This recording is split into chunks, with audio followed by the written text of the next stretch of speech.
Le premier arrivé ce matin, c'est l'hélicoptère Tigre. L'aéronef vedette du 5e régiment de combat de Pau vient faire la promotion de son unité.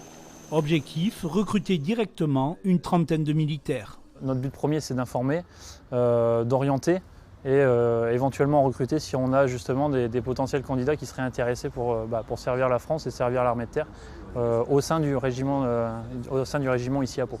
En France, l'armée de terre engage 16 000 personnes par an. Plusieurs régiments représentant un large panel des métiers proposés sont présents avec des stands de démonstration.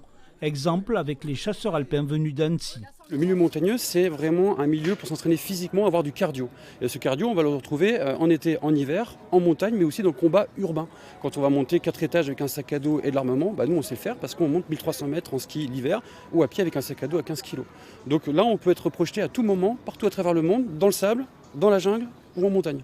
Depuis 2 ans, la foire de Pau a retrouvé son attractivité en ouvrant seulement sur 2 week-ends. En 2022, plus de 16 000 personnes ont visité le parc des expositions et assisté au spectacle payant du soir. On a 300 exposants présents pour cette édition. Le chiffre est en progression, donc c'est plutôt encourageant pour nous. On reste prudent parce que les années varient, mais les chiffres sont plutôt bons cette année. Après les métiers de l'armée, c'est le monde agricole qui sera mis en vedette la semaine prochaine, les vendredis, samedis et dimanches, à la foire de Pau.